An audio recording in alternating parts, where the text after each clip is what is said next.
Often wrong's got a broken heart, can't even tell his boys apart. Lore.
Hello and good evening. Star Trek The Next Generation Season 4, Episode 3, Brothers, first aired back in 1990, but here in 2026 on Live Long and Podcast, we're just getting started. Whether you're joining us live here on YouTube, Twitch, or Facebook, or catching the audio version wherever you get your podcasts, our mission to rewatch every episode of TNG continues, one hijacked starship, one long-lost father, and one very dysfunctional android family at a time. This is your captain speaking. I am your host, Dave Mader, and let's break it all down with tonight's panel. First, it's only fitting that an episode literally called Brothers, I'm joined by one of my actual brothers. While Data and Laura are busy hijacking starships and working through their android trauma, he's here to break down the ethics of creator responsibility, sibling rivalry, and whether Soong's final decisions were brilliant or hubris. It's my brother, Jeff Mader. I'll have you know I'm not the toxic younger brother. You're not. No, am I the toxic older brother? Like, I'm the lore in this analogy, aren't I? You're the perfect younger brother who's got everything. That's my lore. All right. Here we go. Yeah.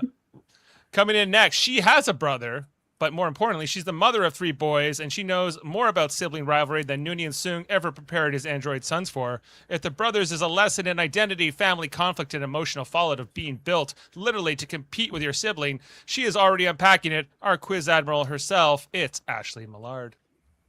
Hello. I do, in fact, have 2 brothers. 2 brothers. I thought you only had one brother. No, I have an older brother and a younger brother. Oh, right. I forgot about the younger brother. I Middle child syndrome. I am a middle child. Yeah, but I'm the only girl, so I'm the best. Okay. Of course. So the best. And coming in to round out our panel, this man doesn't have a brother, right? No brother. Brother-in-law. He has a sister. I do. But despite this glaring thematic disadvantage, we've graciously allowed him to attend tonight's podcast. And here's locked in on the power dynamics of this episode. Data versus his programming, lore versus everyone, and Soong versus the consequences of his own genius. It's Adam Woodward. Hey, guys. Happy to be here, brotherless. Brotherless. Oh, brother, where art thou? Here we go. We are talking Brothers from 1990. The 70-something episode overall, the 77th episode overall of Star Trek The Next Generation that aired back on October 8th, 1990, directed by Rob Bowman and written by Rick Berman, which I never really realized until today when I was like, oh, Rick Berman wrote this. Interesting. And this episode, so Data is summoned by his creator, Noonien Soong, also played by Brent Spiner, until they're joined by Data's brother, Lore, also played by Brent Spiner.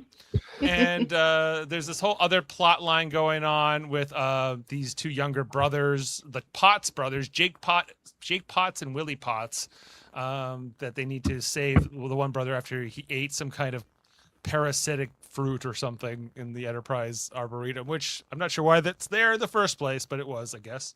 So, and we're going to break that all down. Okay, so Ashley, I'll start with you. How did you like this episode? I really like this episode. I've always really liked this episode. I had fun rewatching it today. I noticed a couple of things that I'd never noticed before or that occurred to me. So when we get to those scenes, we'll definitely talk about that. Of course. Dave is 100% lore, according to Sam. Well, Yeah, you're more Jeff- the lore. I'm more the lore? Yeah. I think I'm more the B4. No, that's Rich. Okay. Why does the man have a furry face or whatever lore or B4 would say? Yeah. Jeff, how about this episode for you? It's okay. I never really like the Data episodes. He's not my favorite character. Especially the lore stuff. It's not my favorite stuff. It's good. I'm not saying it's not like well written, but Brent Spiner likes himself some Brent Spiner. Mm-hmm. He likes, and he always does this where it's like he plays three characters, he nutty professors it, and and it's good. Well, yeah, that's okay. Sometimes I am. You're not getting called just out Data? for dissing Data. I'm not. It's just not my favorite. I'm not saying he's not my favorite character on TNG at all. He's actually pretty low for me. A lot of his stories, but it's okay. Who do you like better, Data or Lore? I don't like any of them. Oh. What about Noonien Soong? Is he just a crazy man to you? So it's about Data's history and stuff. Like they just don't do it for me. It's just that's just me. Give me a Geordie episode. Yeah, all right. He's not about the Well, there's artificial. nothing like a good roll under a door, right, Jeff? Yes, exactly, and a coolant leak. Or sand in his shoes. Sand in shoes, girls on the holodeck, all kinds of things going on in Jordy's life. Or being rejected by girls on the holodeck deck. But then he got the whole John Doe infusion and transfigurations, and now he's got all the confidence. That didn't wear off, right? Like this new Jordy is getting lots of dates, maybe. Or not, I don't know. Hope so. Someone liked him. He's got daughters and a wife now. So he eventually got married and had kids. So yeah, it all worked out. Adam, what do you think of Brothers? I had to watch it quickly, and it was good as I remembered. I enjoyed it. I agree. Brent Spiner likes Brent Spiner, and remember last week in Family he didn't show up because he had no family, but they're all here now. So we got an extension of that episode from last week. Yeah, it almost is Family Part 2, isn't it? Here, yes. But the because you got the Spiner story of two edition. brothers on the Enterprise, and then you have this Data lore swim story. Right, because the last week was all about Picard and his brother, right? And all their unpacked issues with family, and in a couple seasons, I guess Worf's adopted brother will show up, Sergei Roshenko. And his actual brother will also show up. His actual brother will show up by the end of the season. So brothers everywhere. Brothers galore. Not Galardencore or Lordencore, but you know what I'm saying. Yeah, and as I was watching this today, I think that the whole sequence in when Data becomes the zombie and then he takes over the Enterprise, I think is the most exciting part of the episode for me. Yeah. Especially on the first watch, because you're like, what the hell is happening? And you watch the entire crew of the Enterprise get basically outmatched by Data step by step. And Data's really just on autopilot. He's not even consciously thinking about a lot of these things, right? And he's faking Picard's voice and stuff, and yeah, he's got the great countdowns going on, and the longest lockout code ever. Yeah, I had to pull that. Let's have a listen to the lockout code.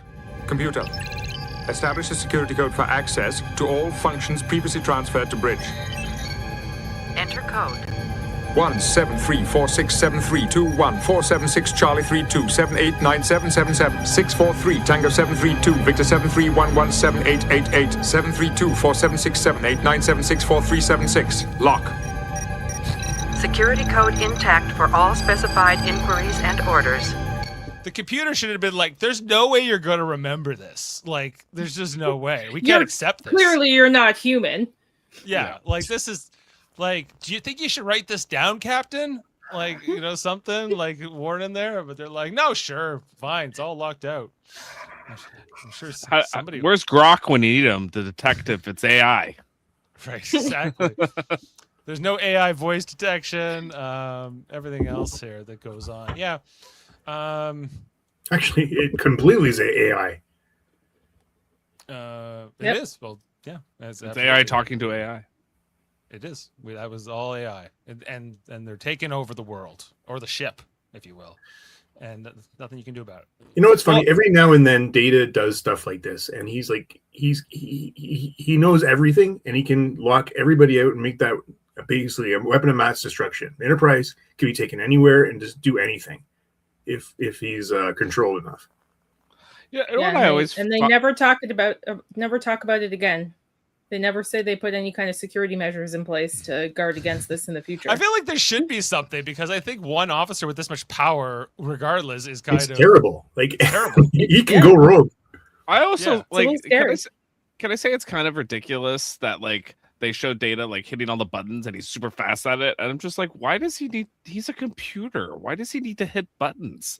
Like, why can't he just like interface with it somehow? Yeah, interface with it, or like RoboCop, and the friggin' spike comes out and he puts it into the terminal, and or just like Wi-Fi signal, or you know what I mean? Like he could just upload it to his head. You know, like Bluetooth, right? Yeah. I don't think they had. Did we have like widespread Wi-Fi or Bluetooth back then, 1990? I don't think so. No, it didn't exist yet. But no. Why couldn't they imagine that back then? You know, it might have existed, but only the military had it. Yeah, maybe. Yeah, that's true. So there's all that, and and we see that like, well, Lore being like the evil version of Data, the one thing I feel with Lore is that he's kind of an underutilized villain, because they tend to really lean into the fact that Lore is like this evil version of Data that has emotions and is kind of smarmy and kind of got this attitude, but he never feels like as threatening as an android. You're like, there's the one part where he throws Soong across the room in the end of this episode, and I'm like, well, he easily could have killed Soong. He didn't do that there. Well, no. I get the impression Soong doesn't die right away. He like kind of slowly will die. Maybe not that very day, maybe tomorrow, but he's not going to live very long after they leave. Right? But I guess with Lore, it's like they never really did like, what if we had to actually go against Lore, the man who's like, has all this computing power, all of the talents of Data, if they were put into pure, like, I guess, malignant effects, right? If they really had to contend. And that's why like when they team them up later in that evil team up that comes in a couple seasons, I feel like there's a little lost potential there. Well, they always seem to focus on like Lore's relationship with Data. That's always the focus of Lore. Mm-hmm. And I kind of wish they didn't. They made it more like Lore wants something regardless of Data. It has nothing to do with Data. And we're not trying to tell the story of Data's background. Like, that's the one thing I feel like they underutilize with Lore, is they're always trying to tell Data's background story with him. And I'd rather them not. Like, just make him a cool villain. Like, Well, Data's backstory is pretty simple, right? Like, he was Noonien Soong, he was like this disgraced cyberneticist who once pretended, like, or claimed, not pretended, but claimed he could build the first positronic brain, and then he didn't do it in the prime of his life. Then he kind of went off into exile to Omicron Theta, and he eventually did do it, like while he was there.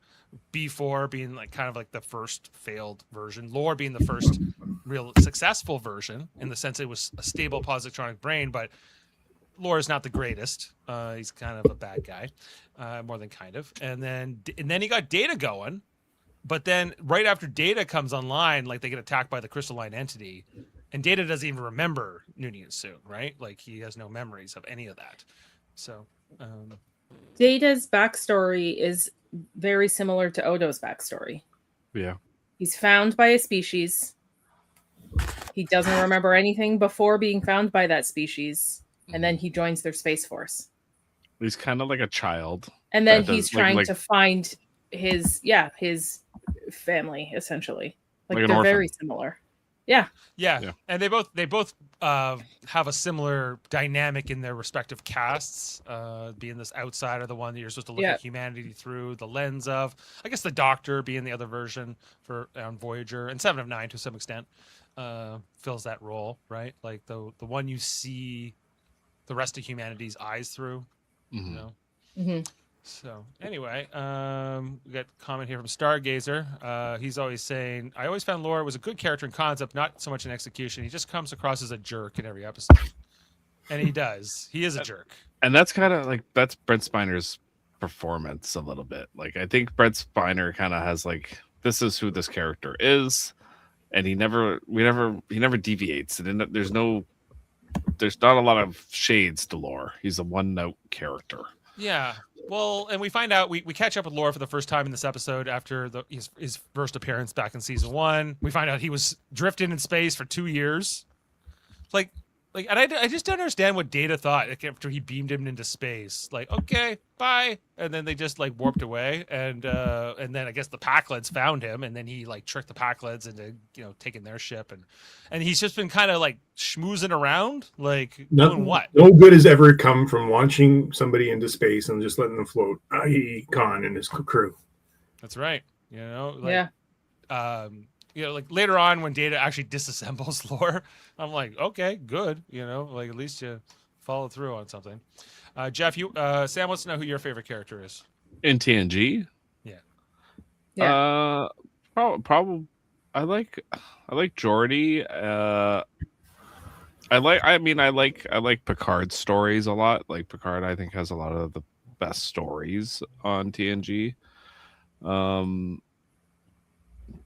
Yeah, that's those two kind of stand out for me. I like sometimes Crusher has some good episodes, but all right, yeah, there you go. Geordi, Picard, and Crusher is Jeff's answer there. Okay, well, let's jump into our screenshots and break it all down with this episode. Garrick hands down for Stargazer. Yeah, he's a good one too. Oh, if we're talking Deep Space Nine, that's a totally different story.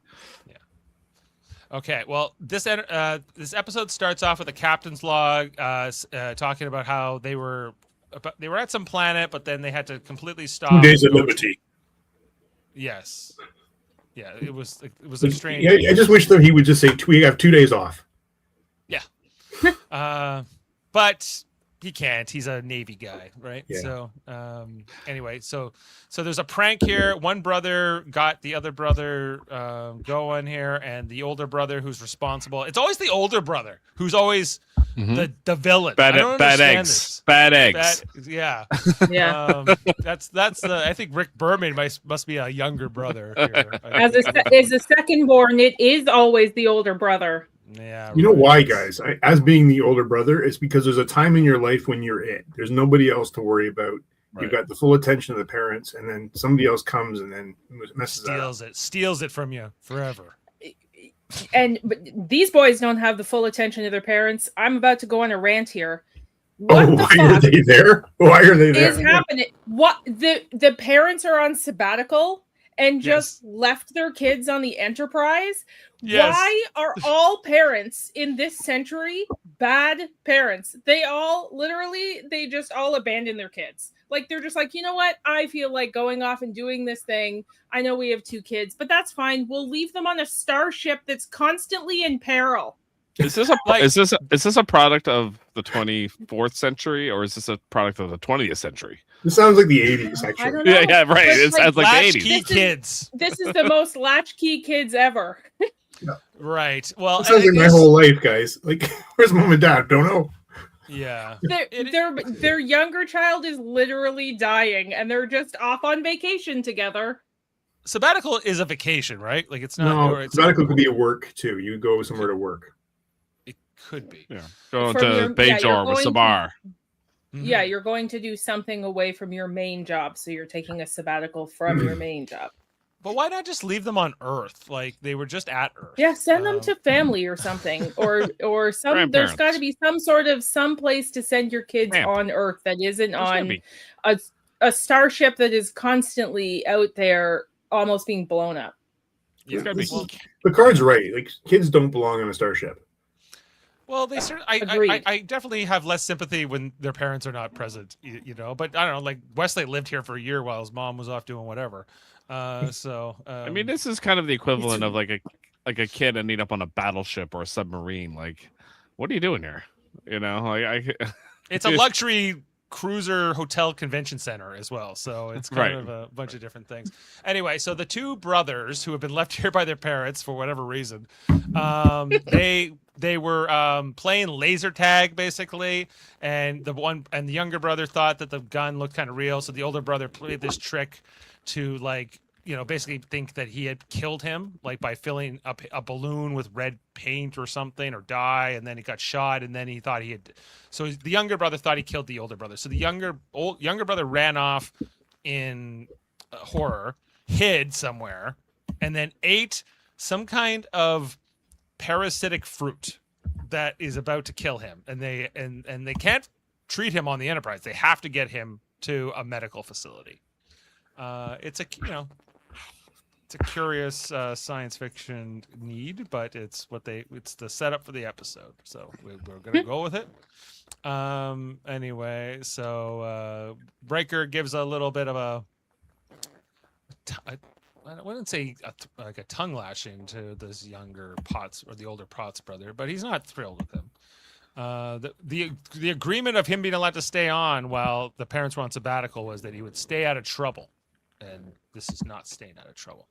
Anyway, then Data shows up. Data is there to say, okay, well, we're on our way. And, so Data gets relegated to taking Mr. Potts to see his brother, I guess. And so Data's like, well, it's lucky that we're going to be able to go to the starbase in time.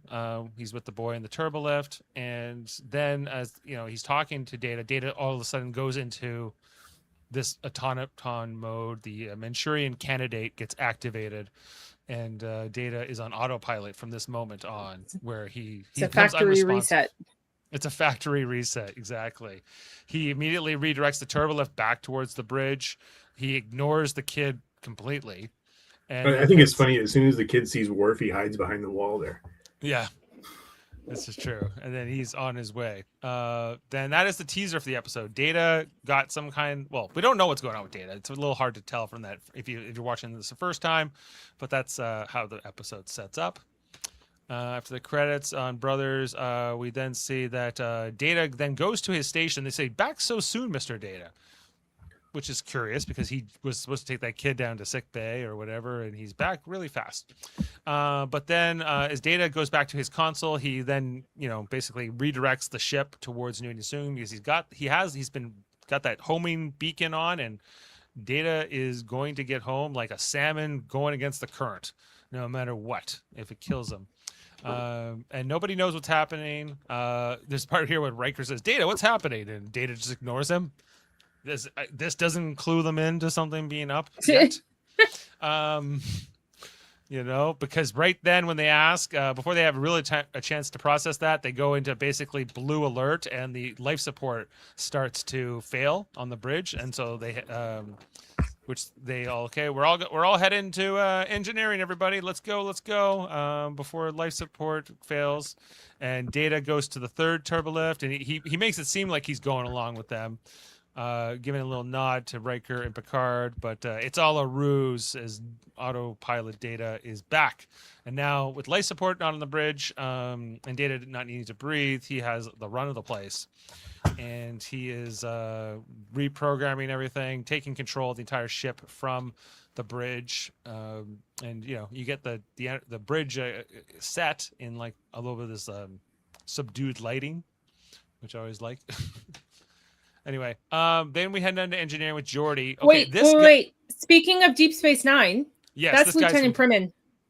Right, but I don't think he's playing the same character. I think this is meant he's to be not. Different. It's the same actor, though. Yeah. What is the hell is going on with his uniform? It's very tight. No, yeah. Why is there a line down the middle? Because this one zips up from the front.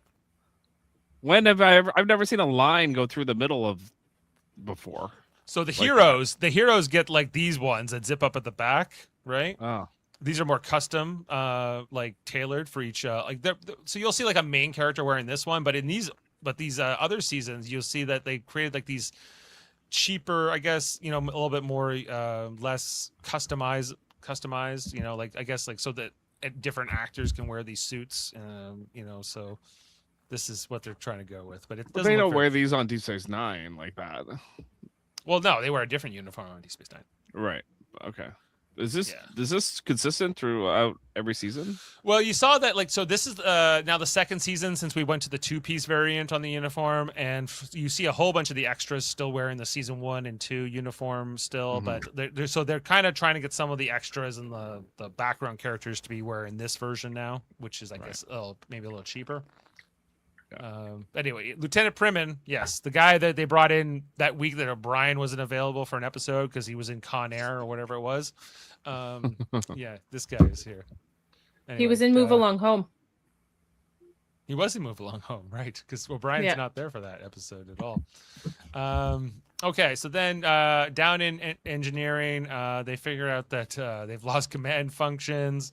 I think they soon realize that Data's not with them. Where's Data? And he's on the bridge. They realize that they've kind of been had here, and they don't even know what to do. I feel like if they lost life support on the bridge, it would make sense for them to leave Data on the bridge because he doesn't need the life support, and then there's an officer on the bridge. But that's the way it sort of looked because he was standing in because front of they the nodded to him. Exactly, they nodded. No, but I think the agreement was everybody was leaving engineering. Like I get like your idea, like he could stay there, but they were expecting him to come with them. No, but Riker and Picard each got on their own turbo lifts and nodded to him like, yes, you've got the bridge. This is you, then why 'cause would you don't Data need stand life at a support. turbo lift? He wasn't. He was standing in the middle of the bridge. He was standing at a turbo lift. He right was. here. So he goes over to the other turbo lift, right? There's 3 turbo lifts, right? There's one. Oh, in the okay. corner there, and he goes there, and then when he looks at, he's standing at that one. So he's looking at Picard from across and looking, okay, I'll meet you down in engineering. I'll take this turbo lift. You take that turbo lift. Why Data wouldn't just go with Picard is, again, another curious thing. But it seemed like, well, maybe Data was going to the battle bridge. They thought, perhaps. Well, I guess if there's 3 bridges, they would make the 3 top officers, or 3 turbo lifts. They would have each of the 3 top officers each take a turbo lift to make sure that all the personnel was off. Yeah, this seems to be like a drill that they've been trained to go for if something like this ever happens, right? And so they were expecting this to all work out here, but now they realize Data is controlling things, and what is he up to? And I think that is this where Picard's like, okay, we're gonna separate the saucer section, and we're gonna take control back of the ship that way because Data's up on the saucer bridge. I love that when Wesley questions the captain. He's like, that's incredibly dangerous to try to separate at warp 9.9, whatever we're at. He's like, whatever. I'm not letting him take my ship. So this is Wesley, shut up. Shut up, Wesley. Anyway, meanwhile, Data's doing more stuff here on the bridge, locking them out. They can't. He's localized command functions completely, which normally is something only Data or Picard would be able to do, but because Data can emulate his voice, that's not been much of a problem. They need secondary sign-in authorizations. They sure do. Yeah. So Riker and Worf, meanwhile, are like trying to actually climb up there, up to like the top of the ship to deck 1. This is the best. When I hope you have it. Oh, I don't have a sound clip, but just like when he's getting like shocked and he's like, and like, oh. No, but when the force field comes on, you go, oh, force field is being activated. Oh, great. Oh, great. Yeah, I was meaning to pull that. But it was just hilarious. Like the Data now in the captain's chair, kind of like, seemingly a zombie and kind of scary, right? Because we don't know why Data's doing any of this, on the first watch here. Yeah, I think this is where Riker gets the shock. They also Picard calls over to O'Brien and says, okay, if he tries to get to the transporters, because we're going somewhere and he wants to do something, you have to make sure that all those transporters are turned off. And then we check in with Dr. Crusher, who has her young patient, the boy who ate the fruit that has the thing. And that he needs to get to that medical facility at that starbase or he's going to die, so the time is of the essence here, but what can they do?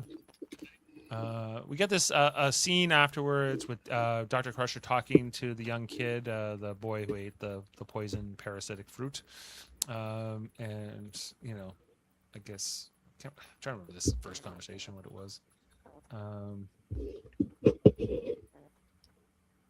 It's all about him being mad at his big brother. Yeah. Oh, He she's doesn't talking want. about He doesn't want his. yeah, he's not forgiving of his big brother. Right. He doesn't want to see him. And Dr. Crusher's like, well, what about April Fool's Day? Like, this was just kind of an April Fool's. He goes, not for the fool. No one wants to be the fool. Don't try to comfort me. Yeah. Don't try to comfort me, doctor. I can't. She's like, well, I'm sure he didn't intend for this to get out of hand. And she goes, what's so funny about making someone you think you killed them? Anyway. He's like, you don't know my brother. And I think that's kind of the whole point. Is like they're doing the parallel to Lore. Like, no, he's evil. Yeah. Well, Laura's more evil than this brother, but yeah. No, I know, but that in this brother's mind, like that's his whole world, right? Like, I think that's the whole point. Like Laura and Data are kids, and that's the whole comparison they're making throughout the episode. Is they're Noonien's kids, I guess. No, but they're like how old? How old is Data? 30. What? Really? Yeah. Oh, I didn't know he's that old. Yeah. How old's Laura? 50? Well, if actually, Laura's much younger in a sense because he spent most of that time deactivated. So, Laura is probably more considered a child, I guess, compared to Data. I didn't know Data was 30 years old. That blows my mind. 30 years since he was activated. Yeah. Yeah. And whereas Laura probably only has like a couple years total, and most of that was spent flying, floating in space. So not so sociable. But anyway, so they try to bring in the older brother to see the younger brother, but the younger brother doesn't want to talk to him, and they're the older brother is like, he won't even talk to me, and there's no forgiveness here. And Dr. Crusher and Troy, what are we gonna do with these feuding boys? That might be Troy's best uniform. It's a solid uniform. Yeah, it's a good look. But it's a I don't know. But anyway, I don't think it's meant to be a uniform per se. But well, she's never really in uniform until later. Right. Looks good. Anyway, so the Enterprise arrives at this green mysterious planet. Data is he does this whole thing here where he's trying to get the transporters, but he realizes that O'Brien has locked him out. So he comes up with this plan to get around it, where he's going to basically use force fields one by one so that he can't be intervened with as he makes his way there, and he's going to reroute the circuits when he gets there. So they're trying to get Worf and the crew on it. Picard's obsessed with getting back control of the ship, and he's like, well, what can we do? And there's this one part here where Wesley just says, we don't even know what star system we're in. We're flying blind here. And Picard's just frustrated, but O'Brien tells Picard, hey, Data's up to something, so Worf, get ready. This is your moment. The other line that was kind of funny was, we don't even know if we're coming out of warp unless we look out the window. Yeah, we wouldn't even know if we were leaving warp. Can't you look at the warp core and decide that? You think so? You think that would probably be, but apparently not. This is the look of Picard's frustration right before Data's next phase of his plot. So this is where Data starts he puts in his crazy command code, pop, 17346672, execute, lock, and meaning that the ship is locked out. Now, I guess we'll get to it in a second, but this is a cool sequence when Data makes his way to the transporter room. They know he's on the move, and Worf and his team are going to intervene. But so this guy comes around and he bounces off at the shield. Oh, he just bounces right off it. He really he goes for it. This is clearly a stuntman. Boom, and he's down. He's down, and they're like, "Oh, buddy, you gotta not run right that hard into a transporter or a force field like that." But this guy behind here, he doesn't bounce. He just walks into it. He's like, "Whoops." Good thing I stopped in time. And then there's these guys bounce. These guys bounce. These guys go for it. They bounce off that thing. And then finally, Data is confronted by Worf and two of his other guys, and he says, "It's over, Data." But then Data says some command, and Worf basically gets put behind this kind of moving force field one by one, and Worf can't even fire his phaser. You know, get back, get back. Too close. Whenever they say Worf's not very good at security, I think this is maybe one of the examples. But he's going against an android, and he's always got to be told what to do. Like, Worf, make sure there's security along the way. Okay. Yeah. And all of his guys just get like thrown to the side. Anyway, so then Riker finally confronts Data here in the transporter pad, but then Riker's locked inside a transporter robe. He can't fire his phaser in here because the ricochet would kill O'Brien and Riker and whoever this other guy is behind him. So and because even though the site-to-site transporter has been disabled, Data goes ahead with the isolinear chips. Boop boop boop. And I like this moment too, where Riker's like, "Does that mean he'll be able to?" And then we just see the transporter activate, and boom, there she goes. So Data then beams down to the planet. It's this jungle thing at night. And we go into the laboratory of, Noonien Soong. Now, when I was a kid and wanted to be a mad scientist, this is what I imagined my laboratory would be like. It's got. What does he need all the test tubes for? I don't know, because he's a cyberneticist. So yeah, you're missing the little lightning going up though too. Maybe he was doing blood tests on himself. I don't know, because he knows he's dying. So how does he even know that? 23andMe. I guess. He was doing 23andMe. He was like looking back on the proud legacy of the Soong family, all the great Soong ancestors that have come before him. Tying himself back to Eric and whatever the rest of their names were. The other ones. And they all look like Brent Spiner. They all look like Brent Spiner. As Data comes into the laboratory, we see like an android hand and foot there, and comes down the ladder in his slippers is Noonien Soong. This man must be 10 million years old, right? Like, how old is Noonien? 105. 105, right? 105. Yeah, is how old he's meant to be. Yeah. Yeah, and I don't know if I would even know this is Brent Spiner. Until the makeup is intense. Yeah. It's no Ed Baldwin makeup, but it's close. It's no Ed Baldwin. No. Zoe Kinnaman. And then we get a commercial break, and then we see that Noonien also disables Data's communicator. And I guess my one question here, because he deactivates Data's robot auto return mode here, but why did it require the Enterprise to be locked out? Why couldn't I understand that Data needed to come here, but couldn't have Noonien Soong just sent Data an email and said, "Hey, I'm alive, and come get your emotion chip." Yeah, take some vacation. Come see me. I don't is Noonien Soong on the run from something? Is he from the law? It's kind of curious that he had to go to these lengths. But anyway, he did. That's why he's played dead for 30 years. Yeah, he has played dead for 30 years. And why? What? Is he worried about the crystalline entity coming to get him? The big snowflake, as he calls it.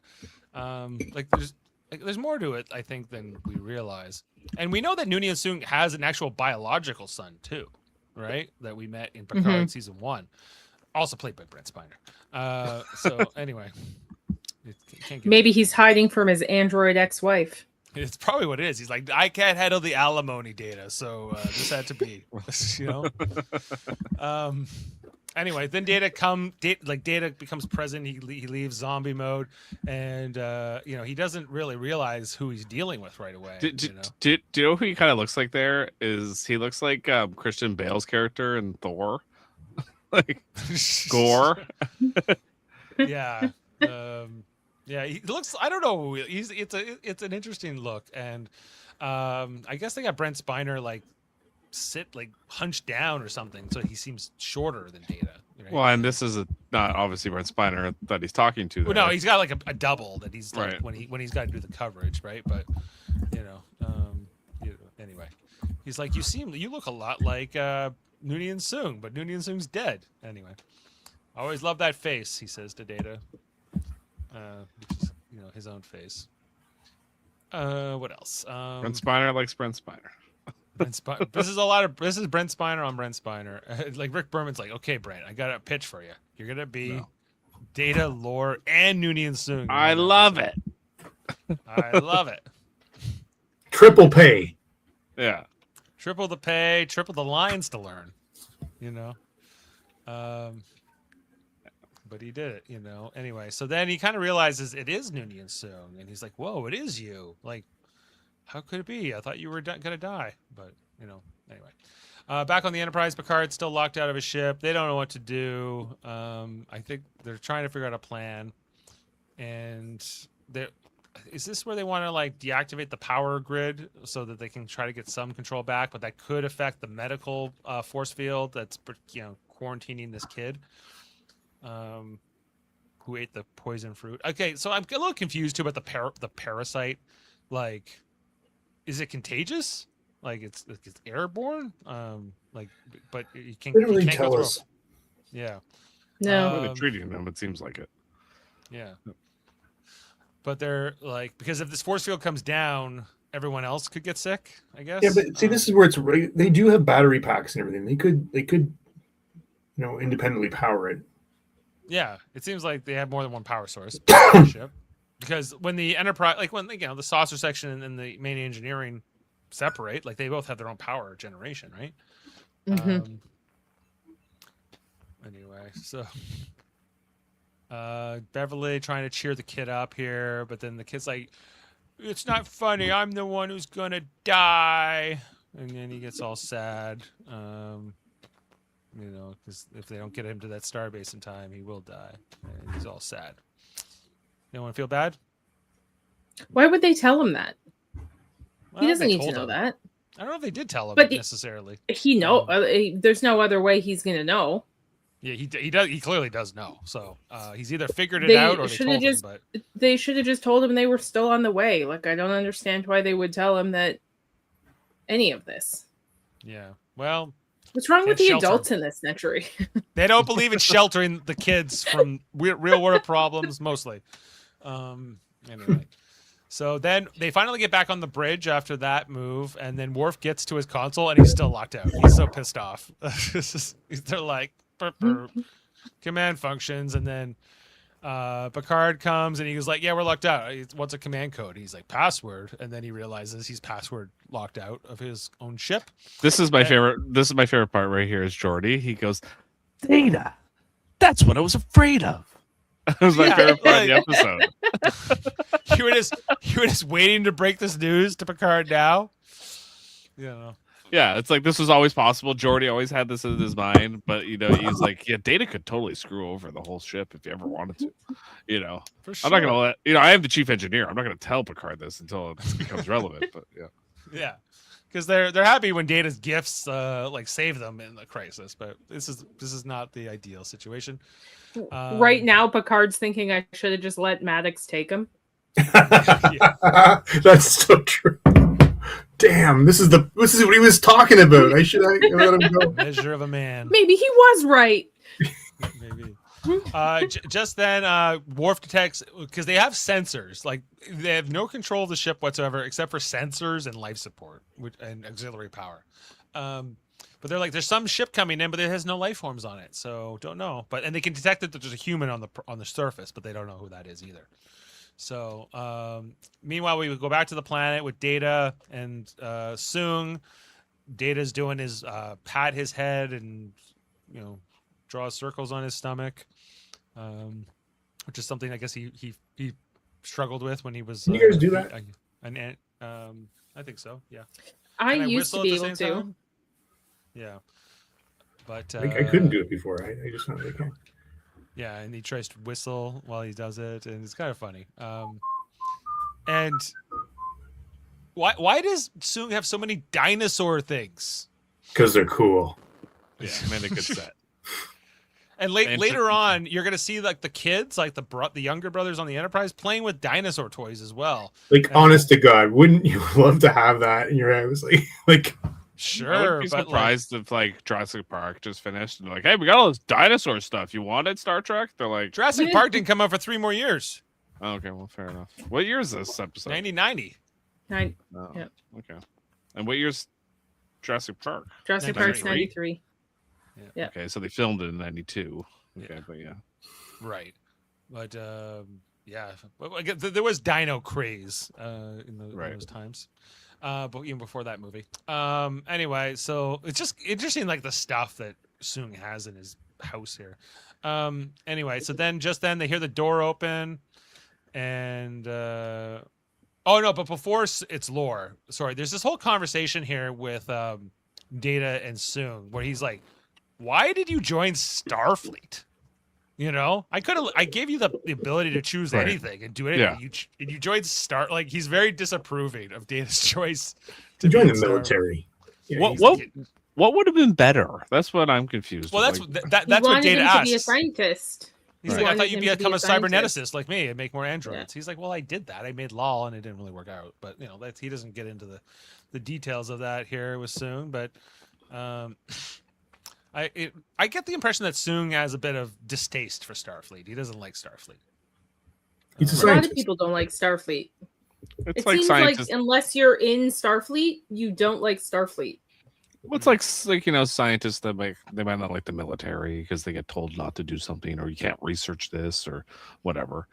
You know, Warmongers. Yeah. You know, Well, Carol Marcus didn't like the military. Carol Marcus didn't like them either. That's true, right? David Marcus. Anyway, so, and you know, they had this whole conversation about immortality. Why do you know people have children, and you know this whole idea of immortality and living forever, and you know these kinds of things. But just then, who walks in the door? Somebody in brown boots. We see them coming through, and then you pan up. It's Lore and Packlet clothes here on the ship, and well, Data is horrified. Soong is happy. He's like, it's a family reunion. That's how he talks in my mind. Dun dun dun. And then we get the credits here, or the commercial break, and afterwards, you know, Soong is kind of reactivating Lore, and Data's like, don't do it. He sucks. He's evil. He's bad. He does all these things, and you know, very forgiving parent here. Soong, he's like, don't worry about any of that. He'll be fine. He's just know? misguided. He's just a little misunderstood. Don't worry so much about Lore. He'll be okay. Even though, like, he did have to disable him. And I would agree pay to with see this. Lore trying to interact with the pack. Like, that would be a great scene. You know? Yeah. Like, did he kill those Packlets? this is my issue with Lore. It's like he always needs to have a scene with Data. You know, give Yeah. him like they should have given him freedom to do stuff like that because it would have been a lot more interesting. You know? Did we know the Packlids at this point? Yeah, only one Yeah. episode. Yeah. Okay, Yeah. that would have been hilarious to show him like talking to them. We should have gotten that with Lower Decks.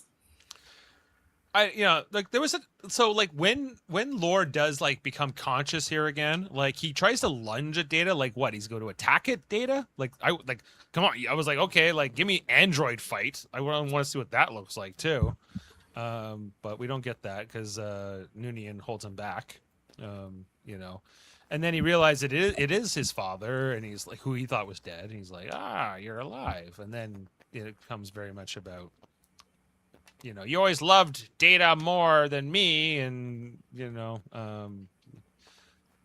everything's about Data. You know, he's very bitter, Lore, and Data's like, no, you do suck. You did try to like, you know, feed the Enterprise to the crystalline entity, and you did all these other bad things, and I think you're a bad guy. But Soong trying to appeal to Lore. I tried my best with you, you know, like you were tough, and your emotions weren't going so well. And Lore is ready to leave here, right? But then, okay, Soong says, I won't have time to tell you these things later because I'm dying. And then we see Lore turn around and go, what do you mean you're dying? you know, and he seems to get emotional. Now, here's the question that I'm still asking myself: how much of this is sincere on Laura's part?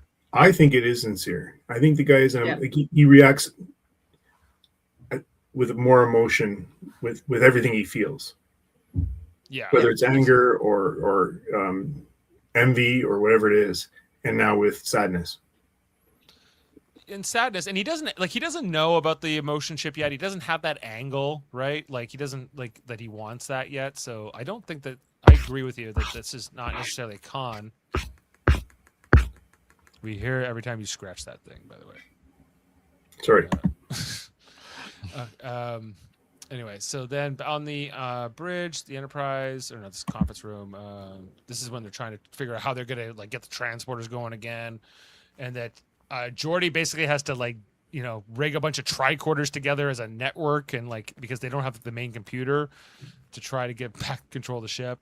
Meanwhile, Crusher's like, that kid's gonna die in like 36 hours unless we bust ass out of here soon. So time is of the essence. And Worf's just stewing. He's just like, Worf has nothing. Worf has nothing to do. Worf has literally nothing to do right now. So it's all up to Geordi to kind of fix things. And then we come back here to Lore and Soong, and Lore is kind of letting out all of his traumas from his childhood onto to his father. He's like, "Why did you disassemble me? You put me into a box. You put me into pieces." He's like, "Well, I tried my best. It was hard. You don't Can you imagine? understand." This guy's been alone for like 30 years, and now he's got to listen to this. Yeah. I think too, like with Data, like if you're Brent Spiner and you have to play Data all the time, there's no emotion to Data, and then all of a sudden it's like he gets Lore, and it's just like it's just like, oh, I can do whatever I want, with like with emotion. But then like I think his best performance in this episode is Noonien Soong, or the doctor. Like I think that's like it's the most human, for sure of all the characters. Yeah. And Laura's pissed off and whatever else, and he's going on about all his. Why do you love me? Yeah, and he goes. Well, Laura told me that they were jealous of Lore. They said that you need to make a less perfect android, and that's when they made me. And Soong's like, that's not true. Like, you're not less perfect. Whatever else. Like, Data's just like, I am not less perfect than Lore. I am not less perfect than Lore. I am not less perfect than Lore. Yeah. And he's like, shut up, both of you. Sit down and shut up. I don't know. And then he unveils the emotion chip that he's meaning to give to Data, and he reveals this to both brothers because, like, Soong is human, and he can't identify the clear jealousy Lore already has for Data.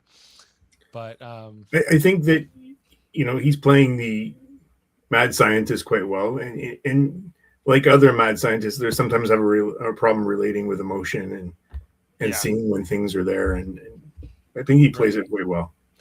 And so Lore sees this emotion chip, and he goes, "Oh, I bet it's gonna bring us closer together, Data. We're gonna understand each other now. It's gonna be great." And Data's like, "You're full of shit. I don't think you're sincere at all." And he's like, "Stop being so mean to your brother." Anyway, but just then, this is when Soong's like, "I need to take a nap. I could put this emotion chip in, but not now. I need a nap first." And he goes off to a nap, and then we see Data here eyeballing Lore. It's like bringing out a present to kids and then going, later, guys. I got this amazing present for your brother. Now, I know you were like, what do you think is going to happen? And here we see Lore, he switches from feeling like compassionate towards Soong. He looks at Data, and then he just has this grin, and he winks at him too. And you're like, but apparently Data's powerless to stop Lore. Like, we don't see how the next few minutes or hours play out, but somehow Lore will get the jump onto Data, switch places with him, switch clothes, whatever, and get that emotion chip, right? And Data is apparently can't do anything about it. He can take over an entire ship, no problem. But Lore, he doesn't know how to handle him. He's a little puppy, you know, He's a puppy. like He's my big Anyways, brother. I just do what he tells me. yeah. So Worf, Riker, and LaForge, they all beam down to try to get, find Data and whatever else. And this is right the moment when Soong thinks he's putting the emotion chip into Data, but it's actually Lore. So this is not where it was in which movie was that? In Generations. In Generations. Well, and the chip looks completely different in this Yeah. in this version too, and whatever else. But it looks kind of cool here. Like this is obviously not Brent Spiner's real head. Oh, really? What do you mean? I'm just saying it's obvious. So. Anyway, and then we cut away, and it's Brent Spiner again, and he immediately starts like singing songs and everything else. The sons of the prophet were valiant and bold, and quite unaccustomed to fear. But of all the most reckless, or so I am told, was Abdullah Bulbul Amir. Anyone know that one? No. it sounded like an Irish song, and then it turned somewhat Russian. Russian or Arab. Yeah. I have a fun fact on that for later. All right. So immediately, Lore he doesn't know it's Lore. He thinks it's Data still. He's like, often wrong, Soong. It's such a clumsy rhyme. Here, I got a better one for you. Often wrong's got a broken heart, can't even tell his boys apart. Lore it is. And he's like, no, Lore, these circuits aren't meant for you, even though I just said that you're almost identical. And then we see the real rage come out of Lore here. He's like, it's doing something to me, and I'm going to show you, old man. It's not all about Data. It's about Lore. And he's like, no, listen to me. It's not going to do it. And we see it overwhelming Lore. He's like, he doesn't even understand exactly what it's doing. He's like, it's doing something. And then he kind of turns on his father here and throws him across the room. Now, again, I think he could have done much worse to him if he wanted to, but he just kind of throws him aside, and then he leaves here. He activates the emergency little transporter chip in his thumb, which I guess he had ready to go, and he just beams out here, and leaves Soong kind of for dead. And this is just the moment when Worf and Riker and Geordi show up, getting ready to fight. But they find the place in shambles. They find Soong, and Geordi goes, "This is Soong's lab. This must be Noonien Soong's lab." And he's like, "Soong's dead." Well, I'm telling you, that's it. Worf comes in here with the deactivated Data in Lore's clothes, I guess. Now, I've always kind of wondered how much Data weighs, and I guess he's light enough that Worf can pick him up, but Worf's also very strong, so I don't know. Worf can pick up some very heavy things. Yeah, so I don't know if like any man could carry Data or if only Worf can carry Data, but it's something I'd like to know. But good thing Riker knows where the on switch is, which he switches Data on here, and then he goes, "Uh-oh, Lore, sir," because they're trying to deal with Soong. And I love this whole part where they're talking, and Riker's like, "What the hell is going on? I don't even understand what the hell is happening." He's like, "Lore, sir." It's all Lore. But Lore's not the one who brought them here. Lore's not the reason they don't have control of the Enterprise. It's like none of that. Anyway, so we kind of get like the death scene here with Soong, where Data's like, "I want a private moment, actually, with my father." And he shouldn't care about that. But I guess he does. It's interesting, but you're right. It seems a strange thing that Data would fixate on that. Maybe I don't know. Maybe for Soong's consideration, maybe more than himself. But anyway, so we know that Soong is dying, and is he dying faster now because he got thrown across the room by Lore? I don't know. Probably. He'll have internal injuries. He's pretty old. Because he's like, well, we can take you to the Enterprise. We got a sick bay. And he's like, no, I'll just die here. I'm going to die in this planet, in this house. Soon could be like, the house is yours, Data. Why don't you do whatever you want with it? Your inheritance. take care of my bird. I don't know if he has a bird, but I imagine he would. And anyway, Soong dies some time after that. The Enterprise, they get control back of the Enterprise. Oh, there's also that whole part here where he gets he unlocks his broken memories or his unlocked memories for Data, and he goes, "Oh, I caused some shit, didn't I? Okay, we better get back to the Enterprise." And Dr. Crusher says, "I guess they're on their way to the starbase. Like the kid's not in the clear yet, right? At this point." But No, he has to be treated still.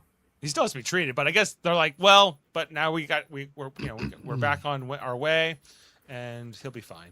And the brother, the older brother, they've made up, and they're playing through the force fields. They're even playing with the dinosaur toys they took from Soong's lab. And so that's nice. And they go, oh, well, it seems like they've worked past their differences, haven't they? And Crusher says, of course. The boys appear to have reconciled their differences. They're brothers, Data. Brothers forgive. Brothers forgive. And that is the end of the episode. So, but will he forgive Lore? Sort of, kind of. Looks kind of like the Not till he gets emotions. Like, I guess, is forgiveness an emotion, or is forgiveness sort of like, I guess it's partly an emotion, right? Like, but it feels like it's also intellectual to some extent. Anyway, how about some fun facts, Adam? So I'm just trying to figure this weight out before we get to that. In the most toys, remember when they were talking about his his body is composed of 24.6 kilograms of tripolymer composites, 11.8 kilograms of molybdenum cobalt alloys, and then it doesn't add up to what another reference says here. Basically, they're saying he's 220 pounds. 100 kilograms. So Worf can carry 220 pounds. Absolutely. Yeah. But what they're adding up from that Most Toys episode doesn't make 100 kilograms. So I guess there's other unknowns. Unknowns, extra materials. I see. Yeah. Well. Okay, so let's get some stuff here. We got here. So the dinosaur. Excuse me. Still living with this, Ashley. The dinosaur skeleton in the laboratory was actually rented from the Museum of Natural History. Oh. No, which museum of natural history? I'm not sure of. Oh, we won in LA? Probably. I would like to rent that. I'd like to rent your dinosaur skull. Can I get a rental agreement, please? Make it happen. I'm surprised Paramount didn't just have one in a warehouse somewhere. Yeah. So the casting of Noonien Soong was actually, they were having difficulty casting that position, and guess who recommended himself for that role? Well, like, it kind of makes sense that that Noonien Soong would build these androids with his face, I guess. Like, or I guess not everyone would do it, but it's not. It kind of makes sense, you know. Yeah. I think there has to be some sort of like thing with Brent Spiner where he didn't really enjoy playing Data. Like, I think he wanted like a challenge to do something different. If you look at most of the other roles that Brent Spiner plays, they're very not like Data. Like no. Data stands apart from all of his other characters. Yeah, and it is very like it doesn't give a lot of range. No, right. He's limited. He's interesting.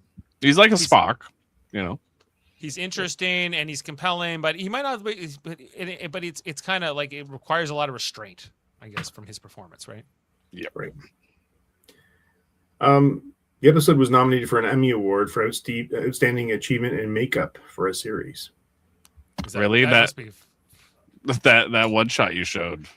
That old leather man, like they're like that. Like if I ever saw a 103-year-old man, it would look like that guy. Well, they did make it look not like Brent Spiner, so that you would not. I did not think it was Brent Spiner. And like, I didn't know. I didn't know that either when we were watching that at the time. Like when you watched it back in 1990, you had no idea. Yeah. like I don't know if I knew the first time as a kid when I watched it, until later but it's the voice is so like if you know Brent Spiner's voice, which he does, his real voice is more the lore voice. Yeah, like it kind of makes sense. According to Brent Spiner, much of his performance was drawn from the sibling rivalries he had with his own brother during childhood. I wonder if his brother looks just like him. Makes sense. Is Brent Spiner the older brother or the younger brother? I don't know. All the scenes where Spiner acts as opposite himself were filmed on a closed set to help him feel more comfortable. I'm not really sure why, but maybe he was uncomfortable, I guess. And the song that he was trying to whistle is Pop Goes the Weasel, the same song he was trying to whistle when he first made his first on-screen appearance in Encounter at Farpoint. At the time, he could not finish the melody, so Riker did it for him. And years later, at the conclusion of Star Trek Nemesis, Riker tries and fails to remember the name of that song. Pop Goes the Weasel? Yes. It's not from this episode. That's from Encounter at Farpoint, right? No, but when he was whistling... No, he did it in this one. Yes, he did. That's what he was whistling in this. Oh, I didn't... Okay, gotcha. Yeah. Okay, here's the song which Lore sings to Dr. Soong is Abdul Abubul Amir, was written by a fellow named William Percy French in 1877, Jeff. Wow. The poem has been frequently misquoted and parodied, and Lore's excerpts are not accurate according to the original text. That damn Lore. Yeah. This is the first time we've ever seen the interior of a comm badge when Dr. Soong adjusts datas. And the top and bottom sections are connected by a hinge on the wearer's left side. Among the interior is a red light.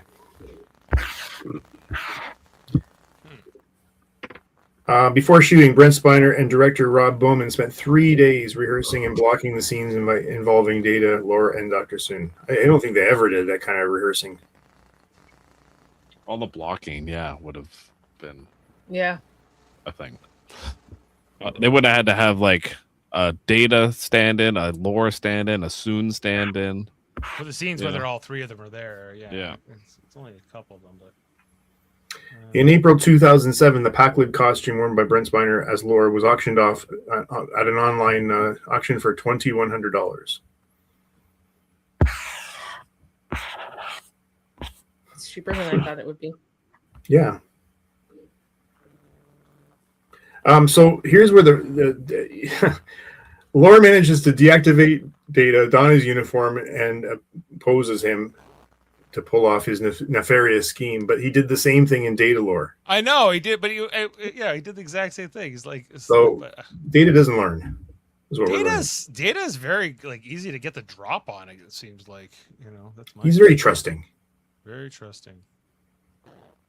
And Dave, you call it the first appearance. This is the first appearance of the emotion chip. It'll change size, shape, and installation location throughout the series. Oh yeah, that changes a gajillion times. I think until it becomes a large 1-inch square that fits in the top of Data's head in Generations. Yeah, it can go many places, interchangeable. Jeff, I think I found Brent Spiner's brother, Ron Spiner.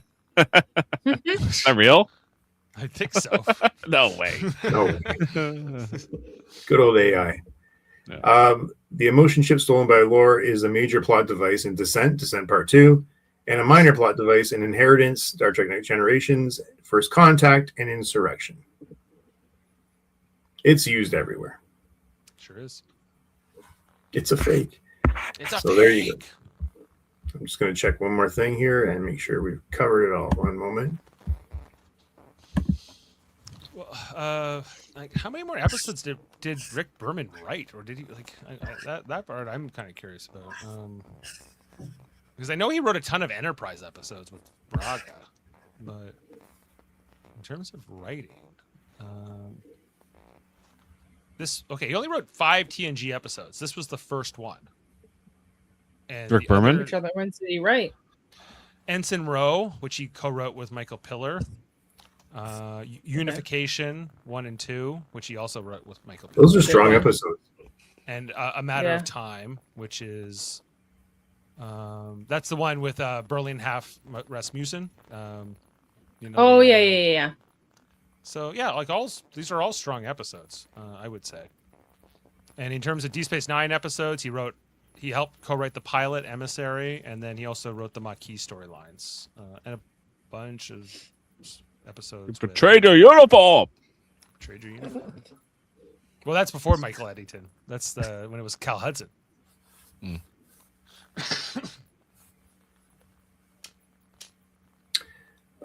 This is one of the rare episodes where the Enterprise crew is completely sidelined, including Picard. Well, they had Yeah. a lot to do last episode. They did. Yeah. Okay, Dave, just turn it back to you for ratings, I guess. All right. Well, thank you, sir. Appreciate it as always. All right, let's put our scores on the episode. It's a fake, you know it. All right, let's bring it up and score the episode. Okay. Brothers. Brothers is good. It's not like a 9, but it's like I think it's an 8. I'm going 8. You know what? I think I liked it more in my mind than I did talking about it. I'm going to give it a 7.5. Okay, Ashley. I'm an 8.5 on this. I like a Data episode. And Jeff, who doesn't like Data episodes. Like 7. 7. Okay. Like it's good, but it's just not my favorite. It's not great. Yeah. 7's pretty good for an episode all about a character you don't really like.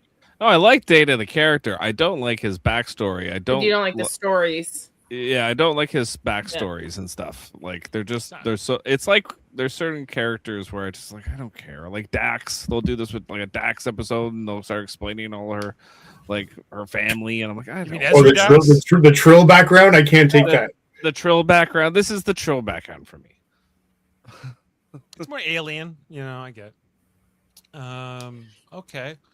Well, so that is the third episode.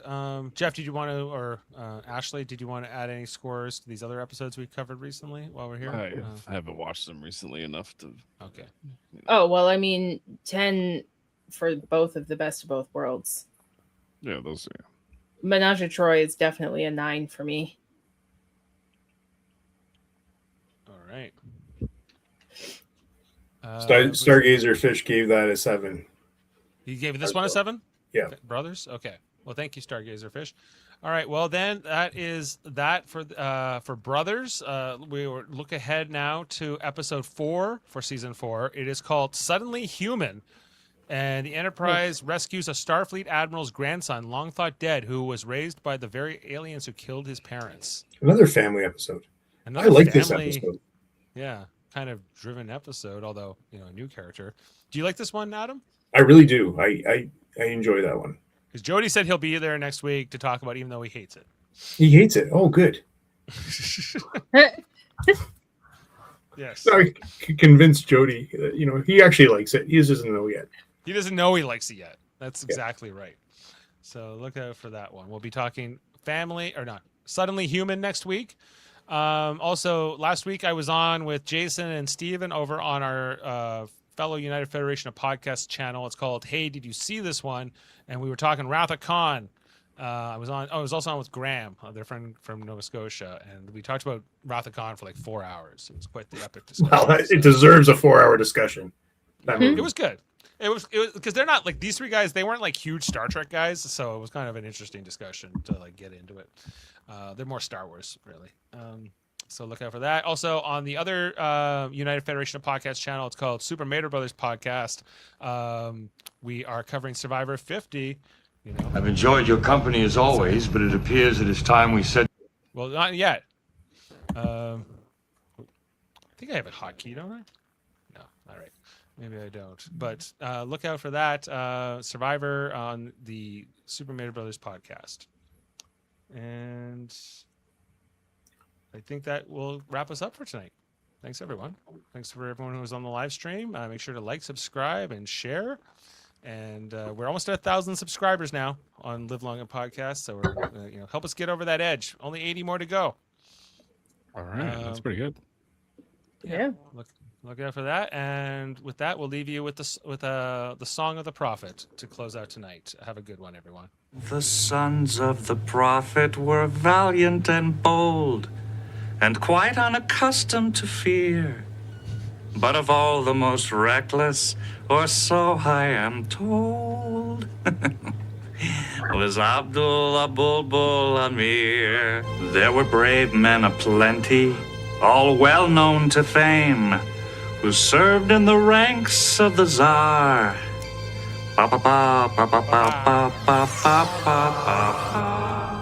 Beam up some Star Trek content with Live Long and Podcast. A roundtable movie discussion with Hey, did you see this one? And take a peek into the darkness with Heard Noise, Must Investigate with Michael Chan. Watch us duke it out on trivial debates. And let's chat about TV with the Super Mater Brothers. It's all here on the United Federation of Podcasts.